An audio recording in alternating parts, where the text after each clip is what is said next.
on everyone, it's Jack and you're from Nothing But Tech. Hope you guys are all doing well. Welcome back to another video. In today's video, I'm showing you guys my setup. Let's go.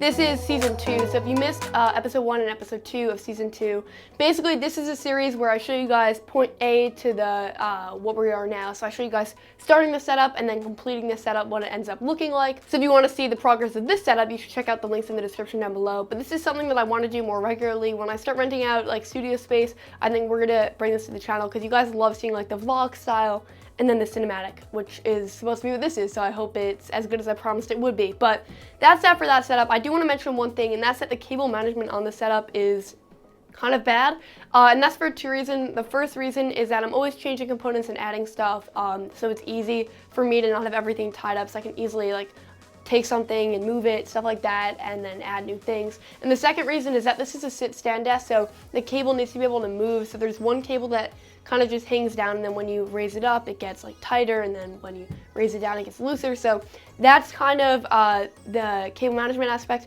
Otherwise, though, I'm pretty happy with this setup. I went with a minimalistic theme here. I think it looks pretty good, so I'm gonna show you guys around. All right, so the first thing is this chair, and this is a chair that I featured since the start of this channel. I've been using this chair actually. It's from Staples, but it's actually a really comfortable chair. It has a lot of give to it. And when I'm editing for hours, it's definitely nice to have. It has a headrest. It's a great chair. I'm a fan. I'm gonna push that aside though. And the next thing you're gonna see is the desk. So this is the sit-stand desk from Jarvis. They were awesome enough to send out this desk for a review a while ago. I'm still gonna work on the full review of this, but I featured in a couple of videos. I think it's a really awesome product. It's a really awesome sit-stand desk. So if you don't know the benefits of a sit-stand desk, let me fill you in. So sit-stand desks are great because when you're editing for hours on end, sometimes it's nice to stand and then sit back down. So this desk enables you to do just that. It has a little remote controller on the right side of the desk. And if we head over here, I can simply raise the desk to use it for standing purposes. So I can stand right here and use it. And then when I feel like sitting down again, I can simply lower the desk. So it's actually really convenient. The motors are pretty quiet as well. And it has a little like LED display to tell you the height of the desk. So this is typical sitting height for me, and it works pretty well. The desk is also really robust. I would trust it to hold my weight. It's holding a lot of different stuff on it. And another cool feature about the desk, and I'm only discussing this because this is a very unique desk, is that on each side of the desk, where you would typically have like the cable management slots, which you can have, it has outlets and USB ports, so it's actually really awesome. If you don't want cables to go underneath the desk or you just want to plug in your phone or something quickly, on each side there is these little like ports areas over here, and then you can simply plug in an outlet and also 2 USB ports. And it actually is really convenient, and I use it all the time. So that's another cool thing about the desk. In terms of the color and specifications of it, size, stuff like that, I'll leave that in the description if you want to check out the desk. I'm a very happy customer though so far. It's a really awesome desk. In terms of the accessories and stuff, which I'm using with this, I have an extended mouse pad here. I've been using it for a while, but it's actually really great. And then I have the MX Master, of course, and this is my mouse of choice for a very long time. It's got a lot of awesome things about it. It's got horizontal scrolling. It's a really nice shape. It fits in my hand perfectly. It's great for editing long hours. And then I'm trying out this new keyboard from this company called Lo-Free, and it's awesome because it works with Mac, and it's mechanical, and it's got the Cherry MX Blue switches in it. It's really great, very tactile and clicky. It looks great. It's modeled after a typewriter, obviously, but I think it actually looks really great, and I'm a huge fan of it. It does take a while to get used to the circular keys, but I've been using it for a while. It stands up, and it works with Mac, iOS, Android, and Windows, which is really awesome. So it's a multi-platform. It's programmable Bluetooth buttons, so you can set it up with a bunch of different devices, and then it will simply connect to those devices depending on which button you click. And I think it actually works really well, so I'm a fan of this. I'll leave this link down below as well. I think it's still an Indiegogo campaign right now, but I'm actually a fan of it. I bought it. I don't remember how much it was actually, but it has really nice build quality, and it has a nice aesthetic, so I'm a fan. If we shift over to this part of the desk, you can see that actually on both sides I have these Audio Engine studio monitors, and they're actually really great because they produce really good sound. They're easy to control. They come with a little remote control actually. They're self-powering, which is also really solid. And with this little adapter, or if your phone still has a headphone jack, you can also plug in your phone or a tablet or something like that, and you can listen to music on it, and it just completely changes the music experience or video experience. These sound phenomenal. I'm a huge fan of them. But I think I should talk about the main thing about the setup, and that is the computer and the monitor. So I am a Final Cut Pro editor, and you've probably heard this 1,000 times, but because I'm a Final Cut Pro editor, I use a MacBook Pro. And I understand it's really expensive, and it only has Thunderbolt ports and a USB Type-C configuration. I get all of that. I actually really like the computer. I'm thinking about making a video on it maybe, so let me know in the comments down below if you're interested in that. But that's what I'm using. It's the 15-inch model. It's completely spec'd out, so it has the highest end specs.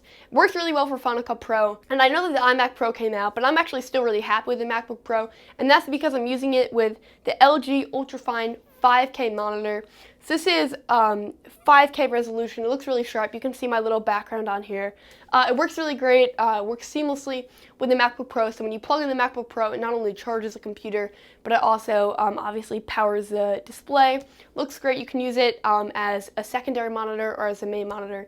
So when I'm editing a video, it's great to just be able to sit here and edit the video on it. It works really well. It's a glossy display, but it looks really great. It gets really bright.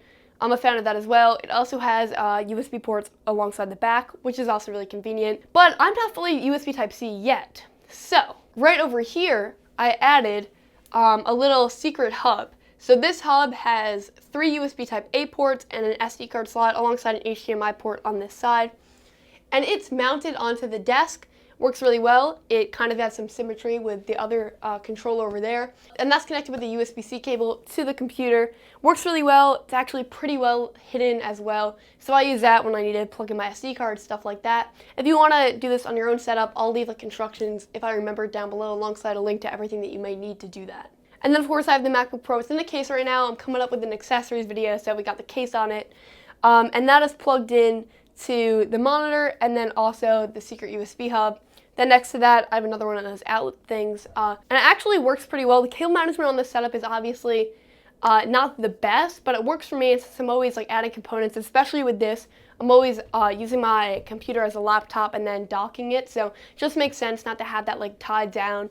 Next to that, I do have some cable management stuff though, and that's this little like piece that goes on the end of the desk, and then when I'm undocking the monitor, I just can stuff the cables in there so they don't always fall to the floor. It's a simple convenience, but I definitely like having it. Shifting back over to the monitor for a second though, I also have a Logitech C920 webcam, and that works really well. I'm starting to do a little bit more live streams, as you might be able to tell. So when I'm live streaming, I'm using the C920 until I can like put my camera via HDMI. But this actually holds up really well. It's really good quality, and when I'm doing a Hangouts call with some other YouTubers or something like that, it holds up. I'm impressed with it. I use it a lot.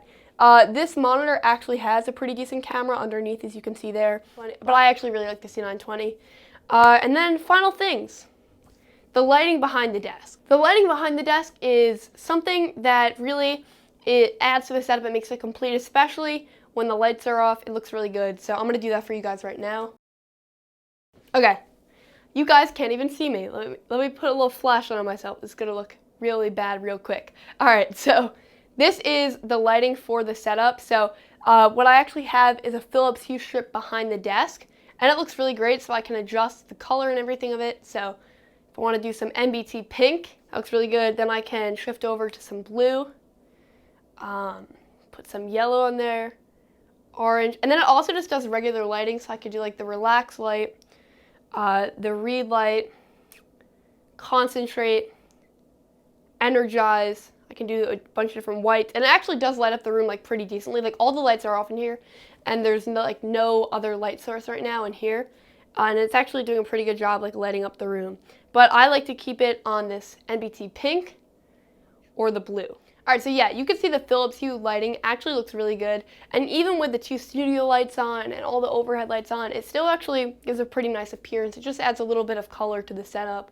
That's pretty much it though. I like to keep the setup pretty minimal. My main thing that I'm doing here is replying to emails, editing, and stuff like that. So for that, and some video calls too. So for that kind of stuff, it's actually great to have the studio monitors and the camera, and then of course the computer. I didn't really add other stuff that I felt like was unneeded because I didn't want to clutter the setup. I like the minimalist design. And of course, having the sit-stand feature with the Jarvis desk is phenomenal. I love this desk. I would highly recommend it to anyone that's interested in a sit-stand desk or just a cool metallic desk in general. I think this looks really great. Build quality is also pretty phenomenal. Alright, so the last thing I should mention in this video is that this poster is an awesome piece from this company that creates a lot of awesome posters. So I'll try to leave links to them and everything else in this video down below so you can buy it, check it out, stuff like that. But let me know what you think of the setup. I'm definitely pretty happy with it though. I think that there's still a few other things. It's definitely still work in progress of adding stuff, but I'm pretty happy with it so far. Let me know what you think in the comments down below. You should subscribe right here so you don't miss anything else. Check out my other content right here. Thank you guys all so much for watching. Bye.